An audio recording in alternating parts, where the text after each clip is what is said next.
Imanku tetap teguh di dalam Yesus.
Yesus, haleluya. Kami boleh kembali beribadah bersama-sama.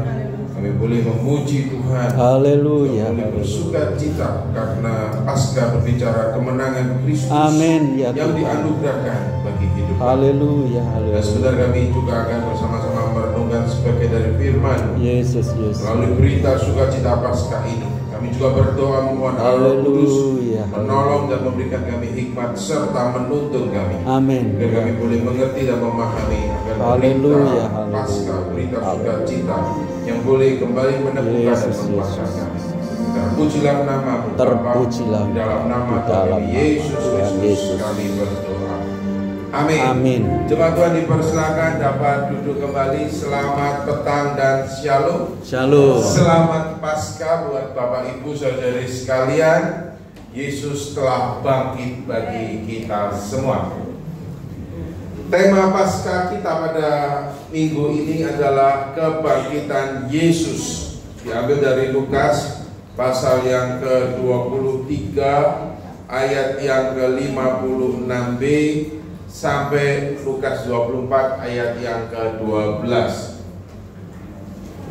Namun ada baiknya kita membacanya dalam satu perikop di dalam ayat yang ke-56 dengan topik kebangkitan Yesus. Ya. Lukas 23 kita start dari ayat yang ke-56, kita baca sampai pasal 24 ayat yang ke-12 ya. Saya akan bacakan buat jemaat Tuhan. Lukas 23 yang ke-56 berbunyi demikian. Dan setelah pulang, mereka menyediakan rempah-rempah dan minyak mur. Pada hari Sabat mereka beristirahat menurut hukum Taurat. Tetapi pagi-pagi benar pada hari pertama minggu itu, mereka pergi ke kubur membawa rempah-rempah yang telah disediakan mereka. Mereka mendapati batu sudah terguling dari kubur itu, dan setelah masuk mereka tidak menemukan mayat Tuhan Yesus.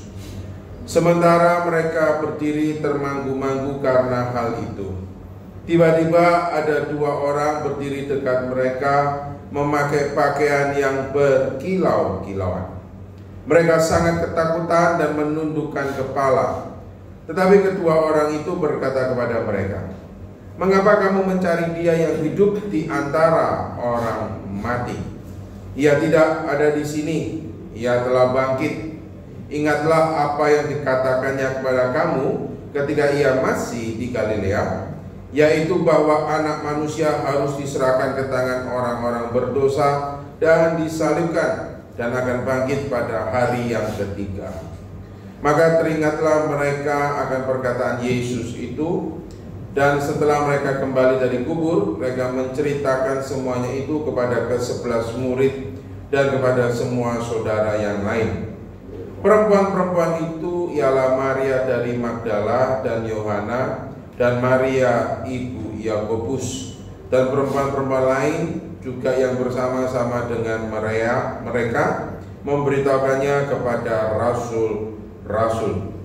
Tetapi bagi mereka perkataan-perkataan itu seakan-akan omong kosong dan mereka tidak percaya kepada perempuan-perempuan itu. Sungguh pun demikian, Petrus bangun, lalu cepat-cepat pergi ke kubur itu. Ketika ia menjenguk ke dalam, ia melihat hanya kain kafan saja. Lalu ia pergi dan ia bertanya dalam hatinya apa yang kiranya telah terjadi. Ada 4 hal di dalam berita Paskah yang barusan kita baca, yang ingin kita belajar bersama-sama, yang ingin saya sharingkan buat kita. Hal yang pertama, datang dengan duka cita, pulang dengan sukacita. Seakan-akan kata-kata ini motivasi banget ya.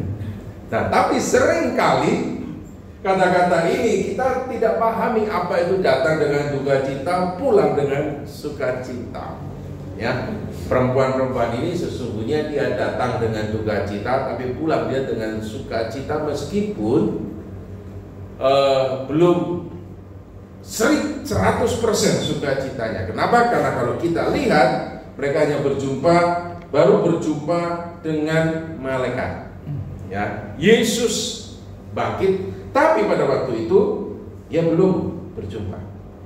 Tapi berita firman Tuhan itu membuat mereka sukacita. Saudara, bayangkan ketika kita berada di posisi para perempuan-perempuan itu di hari Jumat menjelang hari Sabat.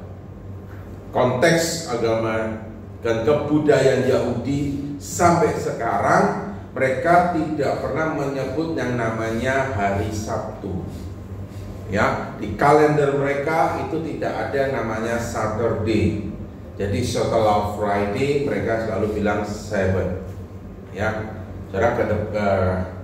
ya jika ada berkat ke depan gitu ya, kalau jika saudara nanti kalau sudah agak lebih tenang, misalnya mau tur ke Israel begitu ya. Kalau hari-hari ini kalau ada tur ke Israel, kadang-kadang saya godai, kalau Anda cinta Tuhan jangan ke Israel. Kemana Pak? Ke Gaza. Ya, wah kita kan mau memberi nyawa, ya tidak apa-apa gitu kan. Ya, tapi anyway, saudara, kalau di sana bahkan sampai hari ini kalender mereka itu bahkan ketika diterjemahkan di dalam bahasa Inggris, mereka tidak pernah menuliskan Saturday, mereka menuliskan Sabbath.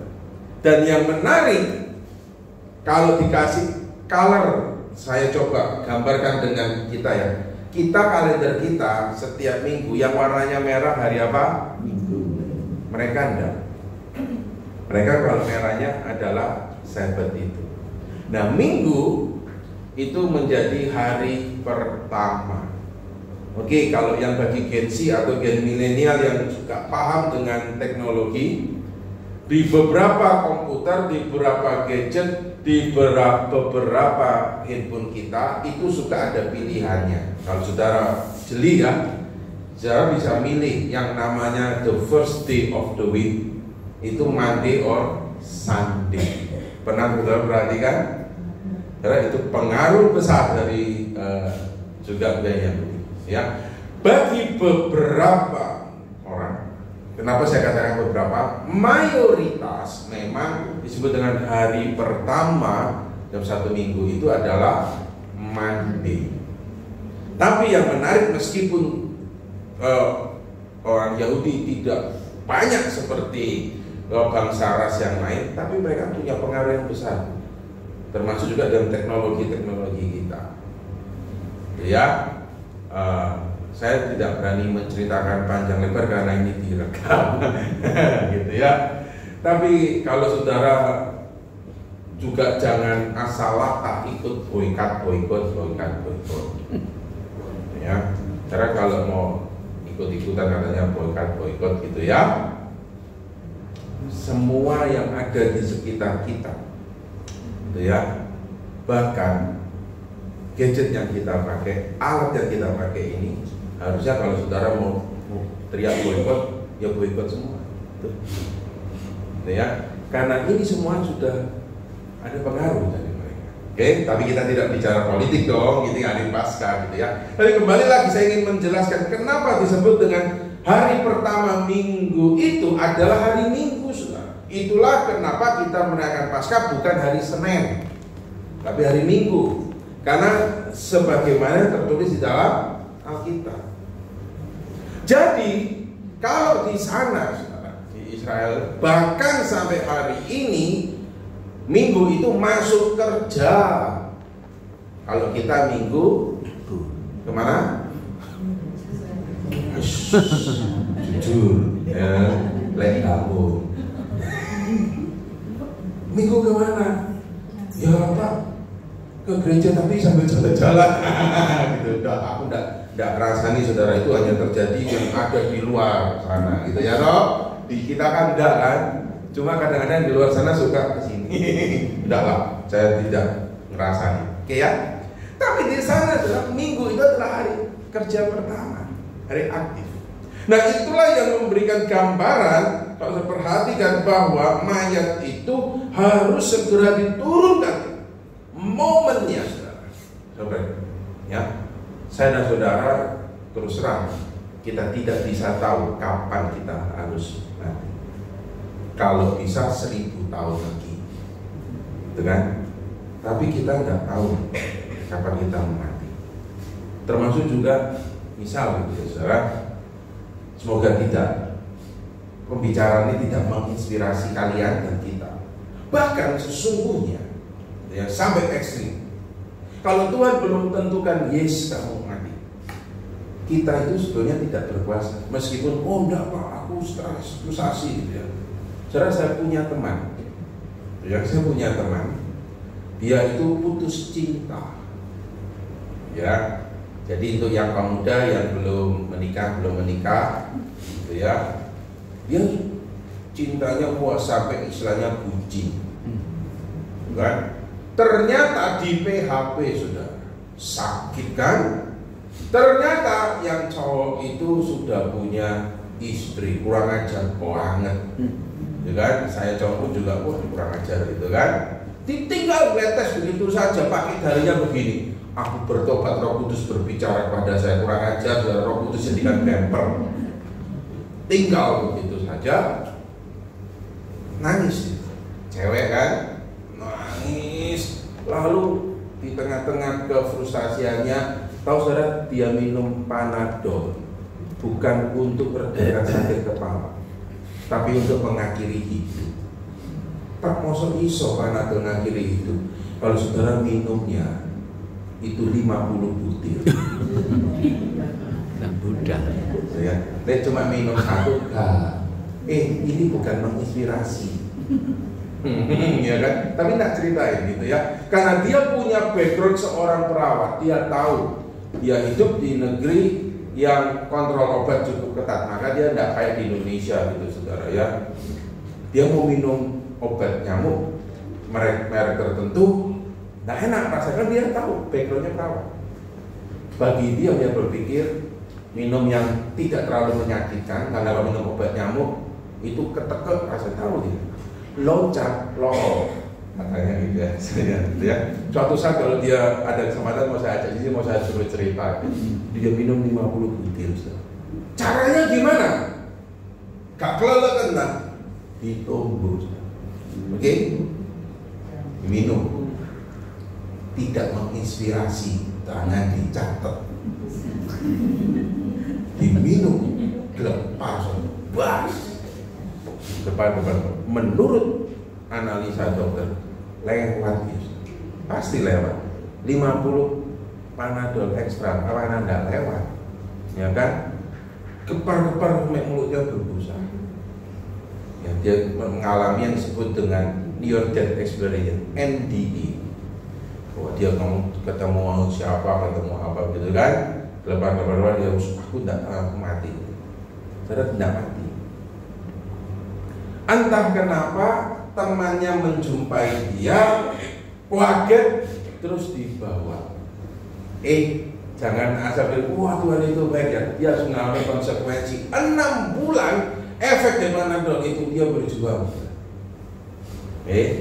Tapi yang ingin saya katakan, belum waktunya mati, meskipun dia mati, Anda Tuhan baik. Ya meskipun dia harus ada konsekuensi, recover, pulih dari akibat ulahnya dia itu cukup lama. Ya. Nah, yang ingin saya katakan apa? Coba saudara perhatikan kenapa bisa tepat Yesus matinya. Ya, karena dia adalah Tuhan. Haleluya. Saudara, kalau saudara mengingat kemarin Jumat Agung, peristiwa Jumat Agung, Yesus mengatakan, ya Bapa, ke dalam tanganmu kuserahkan. Dia punya kuasa menyerahkan, karena dia adalah Tuhan. Jadi dia tahu dia harus pergi. Maka dia katakan selesai, tetelestai, ya kan? Tepat, pas. Dan memang inilah yang ingin saya katakan, apa, kematian Yesus itu bukan kecelakaan, bukan tragedi, tapi memang sudah ditetapkan Allah mati buat saya dan saudara. Maka dia bahkan sesuai dengan apa sebetulnya sudah dinubuatkan dan diturunkan, tidak tergantung situ. Yang menarik adalah Allah bisa memakai siapa saja. Nah, Allah bisa memakai seorang bernama Yusuf dari Arimatea. Dia adalah anggota majelis besar yang juga mengambil keputusan untuk menyalibkan Yesus. Tapi di tengah-tengah kelompok yang besar itu tetap ada orang yang baik. Haleluya. Ya. Ini yang disebut dengan Allah berdaulat. Memakai Yesus Arimatea, dia akhirnya menurunkan Yesus, dimasukkan ke kubur. Dan perempuan-perempuan itu ikut datang melihat dan mereka pulang. Yang tadi kita baca. Kenapa pulang? Ya hari sudah mulai petang. Ingat ya, zaman itu tidak seperti hari ini yang listrik bisa ada di mana-mana, mulai agak gelap. Dan lagi kalau sudah mulai, ya istilahnya kalau sudah bulan itu mulai muncul, karena mereka memakai penanggalan bulan, saudara. Kalau bulan sudah muncul berarti sudah masuk hari Sabat. Maka itulah cepat-cepat diturunkan, gitu kan, supaya apa? Supaya orang-orang yang menurunkan, termasuk juga Yusuf ini, dalam tanda kutip, karena hari Sabat tidak boleh bekerja dan tidak boleh menyentuh mayat. Dan kejadian demi kejadian Tuhan atur supaya menghukumnya. Ya, ini ingin saya menggambarkan bahwa kematian Yesus itu bukan tragedi, kematian Yesus bukan kecelakaan, bukan kemalahan, tapi sesungguhnya Tuhan telah tetapkan. Tapi murid-murid Yesus dan perempuan-perempuan pada waktu belum paham, karena mereka ada di dalam duka cita. Bagaimana tidak duka orang yang dihormati, orang panutan, ternyata harus mati tersalib. Pernahkah saudara di dalam hidup kita sangat mengagumi orang yang begitu luar biasa, ujungnya dia harus menderita, karena kita marah kan? Tapi kita juga tidak bisa berbuat apa-apa, kita ikut sedih kan? Ya, tidak usah begitu. Teman saya ini, gitu ya, kadang-kadang itu saya juga tidak masuk akal, tetapi karena saya bukan pecinta bola, teman saya ini, gitu kan, dia pecinta bola, dia orang Surabaya, dia cinta mati sama Persebaya. Yang main Persebaya, yang ngamuk-ngamuk dia. Maka itu saya kata-kata gitu, kamu tuh kok marah-marah? Oh itu tidak betul, itu sudah gini, tapi wasitnya tidak adil, bla-bla-bla gitu kan. Yang main dia yang marah teman saya, gitu kan? Karena saya ingin gambarkan juga suasana wanita ini. Lalu suatu duka cita begitu pulang, sehingga ketika mereka pulang, tentu coba bayangkan, saudara kalau mengalami kesedihan duka cita, ditinggal orang yang dikasihi itu, ditinggal pulang bisa tidur? Nah. Maka ketika pulang dalam duka cita itu, mereka sudah memikir, udahlah nanti ya hari pertama. Pemikirannya bukan begini loh, dah apa-apa pulang. Kalau saudara hari ini kita sudah menerima firman Tuhan dengan lengkap, tapi coba bayangkan hari itu, karena duka cita yang begitu mendalam, membuat mata hati dan iman mereka bisa takabur atau blur, ya kan? Meskipun mereka sudah pernah dikasih tahu sama Tuhan Yesus. Nah, disitulah nanti kenapa malaikat itu memberikan peneguran, ya kan? Tapi karena duka cita melihat realita di depan mata jasmani, sehingga mata imannya sulit, betul ya? Maka ketika mereka pulang, bayangan mereka tidak ingat perkataan Tuhan Yesus hari ketiga bangkit, tidak ingat. Karena kalau ingat mereka pulang, mereka menunggu sambil menyanyi, tidak apa-apa, nanti hari ketiga bangkit, enggak kan? Karena itulah kenapa Injil Lukas mencatat menyediakan rempah-rempah dan minyak mur. Itu adalah untuk meminyaki dan juga untuk membasuh, untuk nyekar. Nah, kalau bahasa hari ini itu nyekar. Saudara, kalau nyekar, kita kalau orang Tionghoa namanya cimping. Saudara pernah tidak mikir cimping itu datang nanti di sana papaku, mamaku, ngkongku, kak atau siapa, nanti di sana aku ketemu bangkit. Pernah kita gitu? Enggak bang. Namanya kak, apalagi kalau baru tidak ada dan kesedihan. Tidak pernah kan kita mikir, tidak apa-apa besok nanti kalau aku nyekar bangkit dia bangkit. Tidak. Dan juga wanita-wanita ini ketika mereka menyediakan, menyiapkan itu tentu dengan kesedihan yang mendalam. Saya tidak tahu makanan hari ini, ya. Tadi pagi itu rawon, ya. Karena kesedihan yang mendalam bisa jadi ketika mereka makan, meskipun rawon itu rasanya yang sebelumnya itu enak tenang, bisa jadi hambar. Sudah pernah ngalami? Ya. Karena kesedihan yang begitu mendalam, ibaratnya saudara makan garam sak sendok, tidak akan terasa asin. Karena apa? Hati hambar. Ya. Maka itulah kalau sedikit menyimpang nih, kan? Saudara makan itu mau bukan bicara makan di mana, jadi tidak usah bingung. Wah, ini ekonomi sulit, kita tidak bisa makan. Saudara, jangan bingung mau makan di mana. Kau makan dimanapun, lek hatinya rusungi, grundeli, ya toh. Terus makan meskipun mohon maaf ini makan di hotel bintang 5, tapi lek makan saudara hati ini grundeli, kalau udah titik main makan wagyu pun kalau tapi kalau kita makan, gitu ya, meskipun endok asin sama sego anget-anget, enak enggak? Enak. Apalagi kalau makan dengan orang yang dikasih, gitu kan? Apalagi kalau yang mau merit ya. Gak apa-apa, sepiring berdua, gitu kan? Kalau aku hari ini, enak ya sepiring berdua, gitu kan? Jatahku buat makan, tapi biasanya kalau yang mau merit itu gak apa-apa sepiring berdua, satu dok diparuh 2, gitu kan? Nasi gak apa-apa, aku cuma sendok lihat kamu, wis kenyang, gitu kan?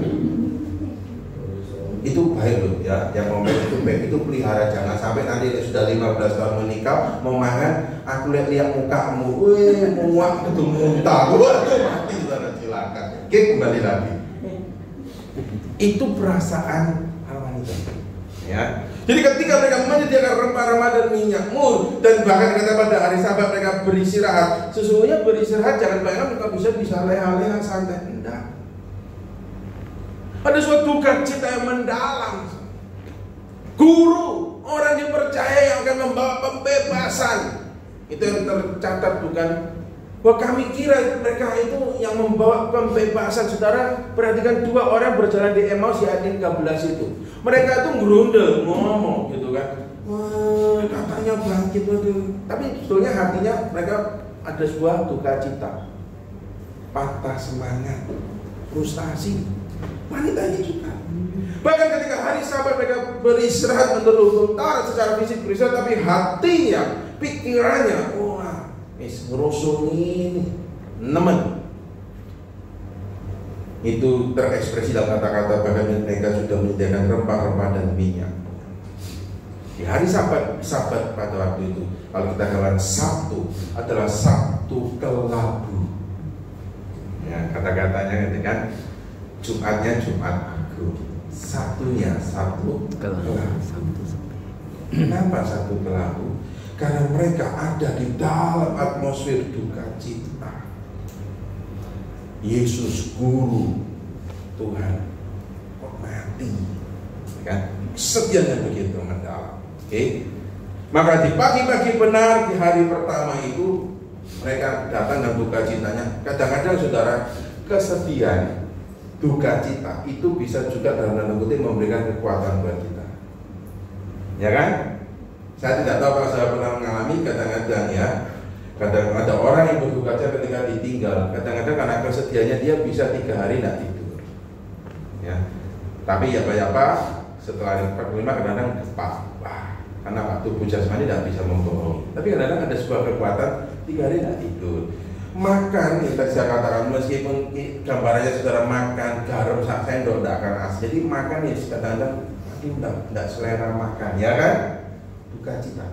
Bahkan ketika mereka datang pagi-pagi itu, saya yakin mereka datang ke kubur itu tidak sambil menyanyi, tidak sambil nyanyi, mungkin menangis, meratap, gitu kan?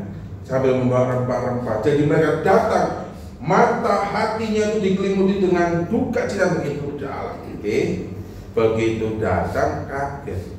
Loh, ya yang kedua, loh kok ini batunya terguling.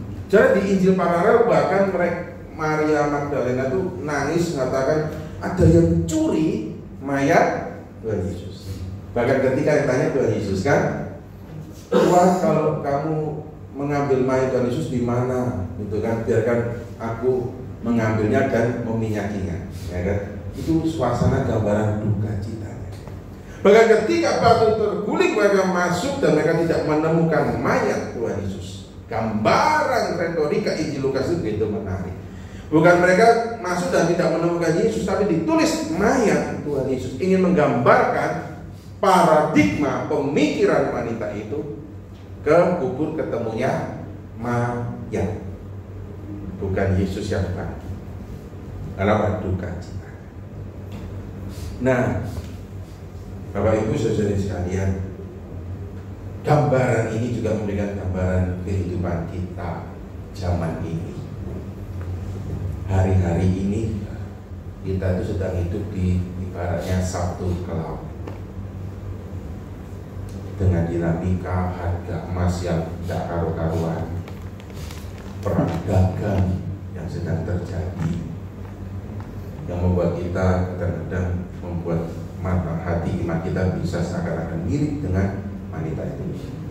Nah, waduh, katanya Yesus bangkit, tapi kok ini penyakit sudah pandemi sudah pernah kita alami, hari ini juga tidak lebih baik.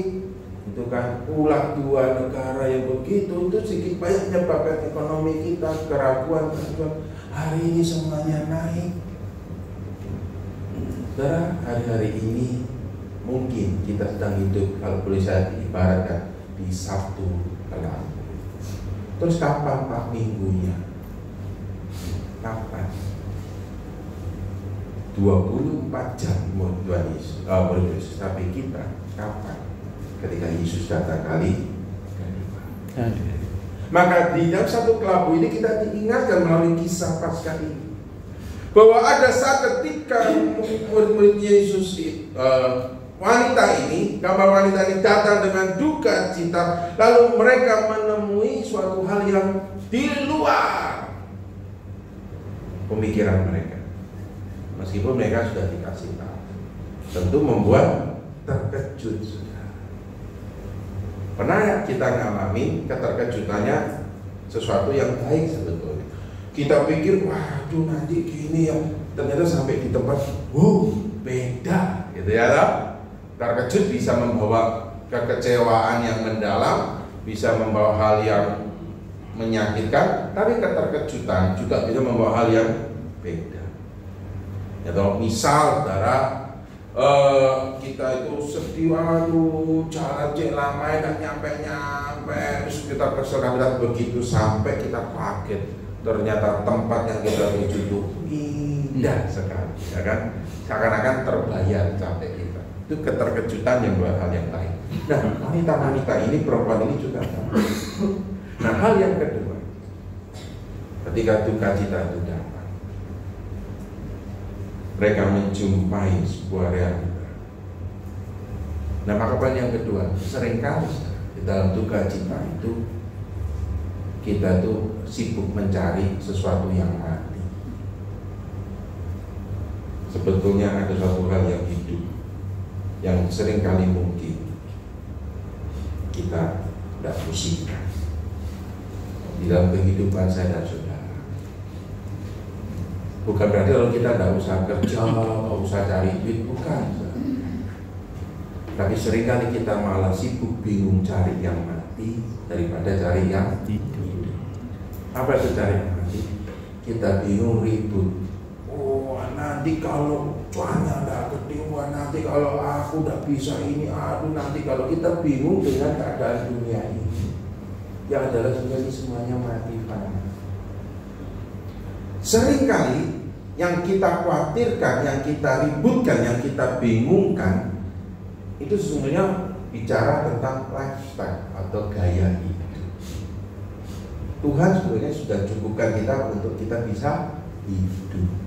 Kalaupun enggak, berarti Tuhan sudah waktunya panggil kita pulang. Tapi jujur nih, termasuk juga saya, kadang-kadang kita tuh cari yang mati pada hidup. Itu apa? Kita lebih ribut dengan yang mati, yaitu apa? Ragelem kalah betonggoi. Jadi kita ribut, aku kok gak punya TV kayak sebelah, padahal TV ini sudah ada.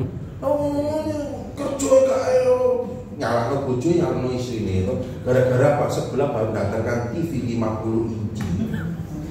TV kita cuma 42, padahal cuma beda 8 inci. Itu udah ribut. Kayak iso pak kita, wah kita tidak diberkati nih, paksa pakai gitu. Wah gereja ini tidak bisa memberikan berkat. Wah percuma kita datang kayak apa? Gara-gara TV sebelah ini karena tengahnya baru beli 50 giga, gak gelem kalah. Gak make TV toh, apalagi tangga yang kanan baru pulang dapat kulkas 2 pintu. Sementara kulkas kita mungkin 1 pintu itu kalau sudah dibuka kadang bunyi.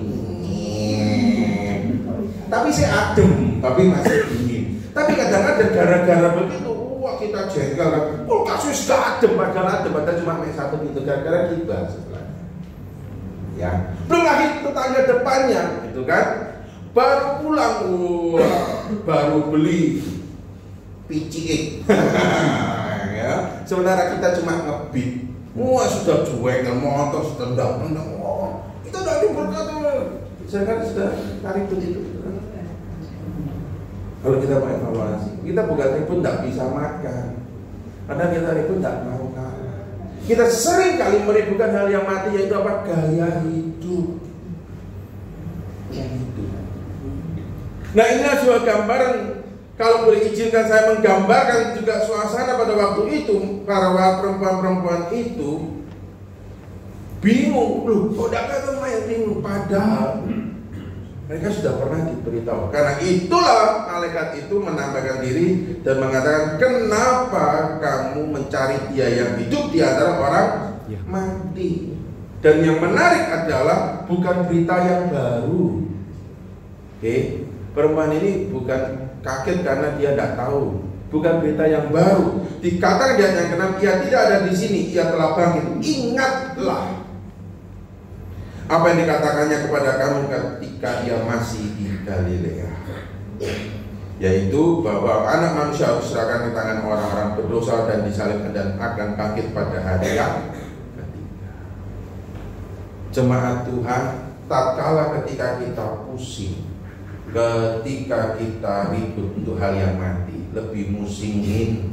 Wah ini kalau nggak gimana, lalu kita wah ini ekonomi susah, wah ini apa kerjaan terancam ini dan itu, akhirnya kita blur. Betapa sering untuk hal yang begitu akhirnya kita jalan pintas dianggap pantas. Yang cilaka akhirnya kata sebelah ngomong udah daripada tidak jalan-jalan, daripada tidak lancar-lancar, sakit tidak sembuh-sembuh.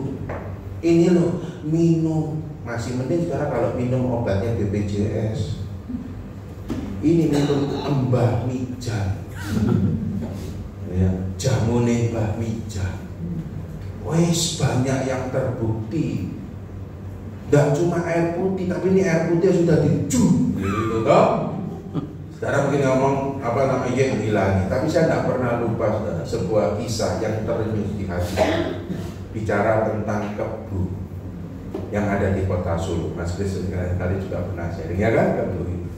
Ya, kebu yang ada di kota Solo, saudara. Kalau sudah tanggal suro, salah satu suro ya. Kebu itu dikirap. Yang ikut di belakangnya tuh tahu mengharapkan apa, saudara, dikirap tuh saya sampai terenyuh. Dicerita itu kok iso ya. Bisa ketika Anda sakit, kalau katakan sudah tungguin kebu itu. Kalau kebu itu sambil jalan mak pletong jatuh, diambil. Saudara jangan bilang ya jijik ya gitu, diambil. Udis kurang dan sebagainya dileleti itu katanya sembuh. Banyak yang sudah cerita. Yang cerita ke saya, saudara, aktivis gereja, ngeri kan? Itu sebuah realita. Kadang-kadang gitu karena kita gelap mencari yang mati hanya bersama gitu. Wah, lebih bingung. Tidak bisa itu ketimbang kehilangan Tuhan. Nah, yang ketiga, ketika kita mulai panik, kita mulai tertutup mata iman kita karena kepanikan situasi ekonomi yang tidak menentu membuat kita akhirnya bingung. Kerjalah yang yes. Saya tidak bilang kita nggak usah cari duit, tidak salah, cari duit yang baik, ya kan? Ketika Anda sakit, saya tidak bilang sudah tidak usah berobat, udahlah tinggal angkatan berdoa. Enggak, ketika Anda sakit berobatlah. Tapi tatkala ketika kita sakit berobat tidak kunjung sembuh, jangan hilang pengharapan. Jangan seperti wanita itu, nyari yang mati, padahal saya sudah menerima yang hal ketiga. Nah, bagaimana caranya ketika wanita diperhatikan? Wanita ini disadarkan dengan apa? Perintah perkataan Tuhan Yesus. Dan juga yang ketiga dalam kehidupan saya dan saudara, firman Tuhan yang berkuasa untuk meneguhkan dan menguatkan kehidupan saya dan kita sekalian. Maka itu disebut dengan be firm in the faith. Teguh di dalam iman. Iman di dalam siapa? Di dalam Yesus. Wanita-wanita tadi, perempuan tadi ketika dia diingatkan oleh perkataan Yesus, disebut dengan perkataan firman, gitu kan? Di ayat ke-8, maka teringatlah mereka akan perkataan Yesus. Saudara, itulah kehidupan saya dan saudara, firman Tuhan itu berkuasa. Maka bacalah firman Tuhan tidak hanya kalau pas butuh. Ingat ya, kadang-kadang seringkali kita menganggap firman Tuhan itu mirip seperti mantra. Oh, kalau kita sulit kita buka Alkitab disoek-soek, ya kan, lalu disesep-sesepkan gitu kan. Saudara, tak bilang gitu ya. Saya kalau bilang ini kadang-kadang sensitif, tapi beneran, gitu ya. Telur Paskah itu baik, saudara nanti terima, ya, terima Alkitab, ya kan, telur itu kan, yang diharapkan oleh gereja, kamu baca, kita baca ayatnya, oke, jangan diklintek, stikerin, ya toh, lalu dimasuk no dompet, lalu sudah berpikir besok keluar semua itu 100 ribuan di dalam dompet, akan keluar, mambu iyo. Kenapa? Ketika saudara ngontek kulit edukasi melok nempel, saudara berpikir, ayat ini berkuasa, pikir jimat kok dimasuk no dompet. Pak, mosok ada? Ada. Siapa Pak? Nggak usah tanya.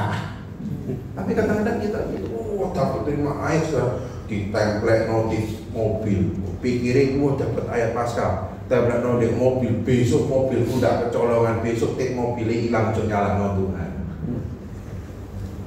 Karena ayat telur itu bukan untuk dijadikan mantra, tapi ayat itu untuk dibaca, mengingatkan kita terima ayat firman Tuhan di hari Paskah ini, mengingatkan kita sukacita kita ada di dalam firman Tuhan. Yang enggak cuma ayat itu toh, sebetulnya satu Alkitab kita baca semua.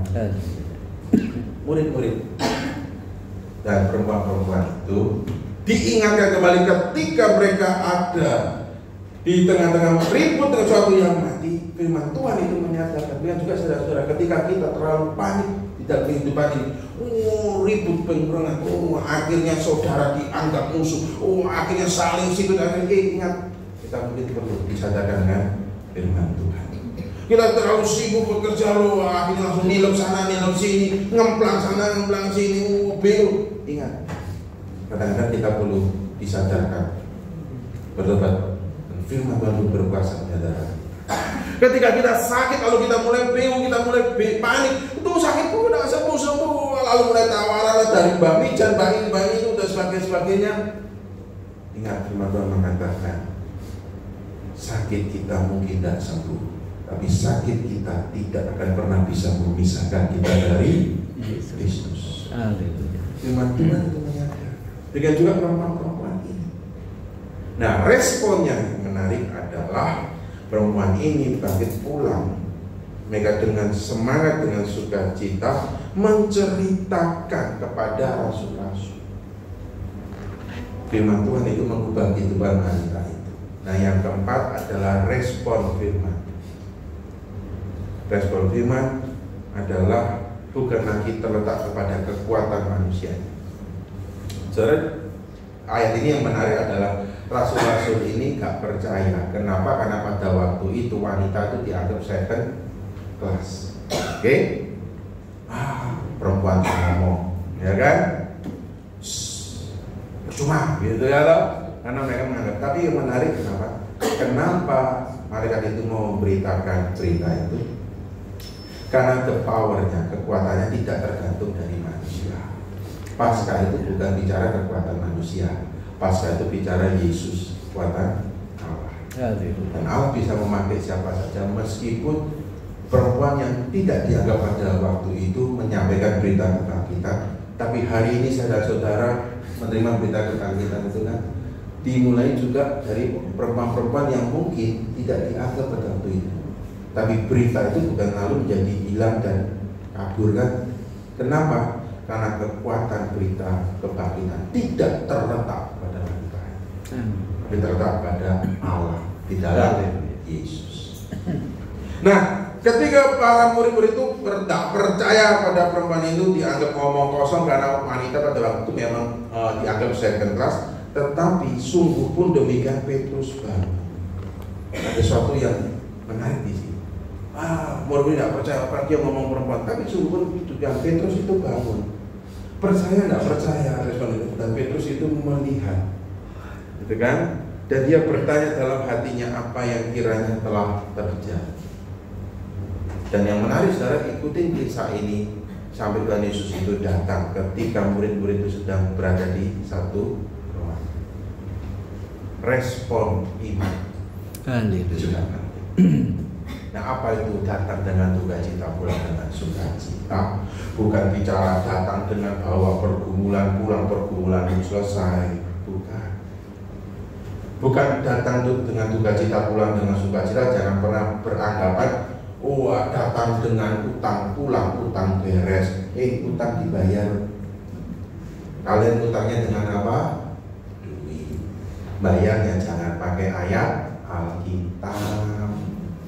Habis gitu, masa pakai Alkitab ngomongnya lebih garang daripada yang ngutangi. Oke, bukan itu maknanya jemaat Tuhan. Datang dengan sukacita, pulang dengan sukacita. Oke, datang dengan utang yang banyak, pulang utangnya lunas. Yoga, kayak utang yang banyak gitu. Datang dengan sukacita, datang dengan roda 2, pulang dengan roda 4. Lah yang 2 dari mana? Tetap Bukan bicara duka cita, bukan bicara datang dengan roda 2 pulang dengan roda 4, bukan. Itu ketika kita konsepnya seperti itu, kita mirip dengan poin yang kedua. Kita ribut kepada yang mati. Berpikir, kita datang dengan rumah mewah, pulang dari rumah mewah. Enggak. Tak ceritain ya, ada cerita. Saya tidak tahu pernah cerita di sini apa enggak. Ada seorang bapak-bapak itu berpikir, pasca datang dengan duka cita, pulang dengan sukacita. Kata firman Tuhan hari ini datang dengan duka cita. Ketika saudara tidak punya yang baru pulang baru, karena dia terlalu bersemangat ya dengerin pengkhotbahnya salah, pulang oleh dia. Saudara imani kita sudah datang dengan duka cita. Apapun yang lama saudara Tuhan gantikan yang baru, Yesus gantikan yang baru, pulang kan dia.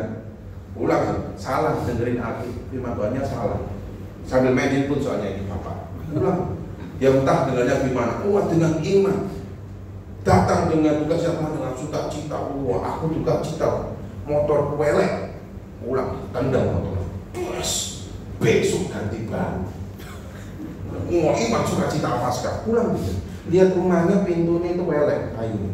Buka pintunya enggak pakai pangan, tendang. Terus besok pintu ganti baru. Ya toh? Dia duduk sofanya wesek swek.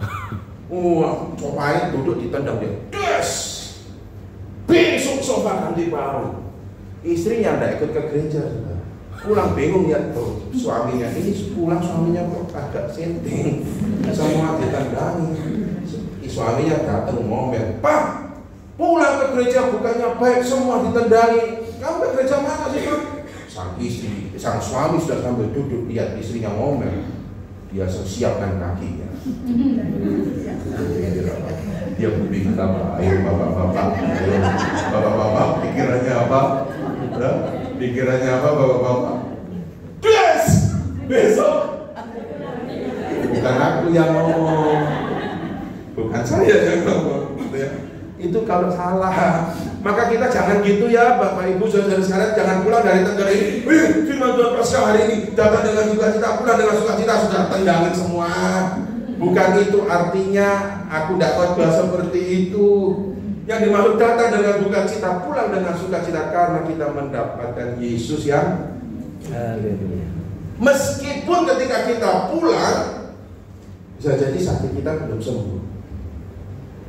Saudara perempuan tadi pulang tetap tidak bisa sama perempuan, tetap. Dia datang ketika pulang dia tetap tidak dipercaya oleh orang-orang pada waktu. Tetap statusnya secara masa waktu itu kan tetap. Maka saudara gambarkan ya, bayangkan perempuan itu pulang ngomong dengan sukacita, tidak dipercaya, tetap kan, tetap. Tapi itu merubah, mematahkan semangatnya Anda. Kenapa? Karena perempuan itu mendapatkan yang meskipun tetap sama secara status, secara keadaan, kondisi dia tetap sama, tidak dipercaya ini sama para rasul, tapi tidak membuat mereka patah semangat. Itulah disebut dengan datang dengan sukacita, pulang dengan sukacita. Yaitu apa? Bukan bicara motor 2 jadi mobil, bukan bicara roda 2 jadi roda 4, tetap mungkin secara fisik, tapi apa? Hati kita yang mengalami Yesus. Ketika Anda kerja masih mengalami kesulitan, tantangan, yes. Diperlakukan tidak adil, mungkin yes. Tapi Anda pulang dari pasca ini, meskipun ketika kita diperlakukan dengan tidak adil, tapi kita telah menerima Yesus. Nah, kita tak menunjukkan siapa kita, bukan dengan arogansi tentunya, tapi dengan kasih.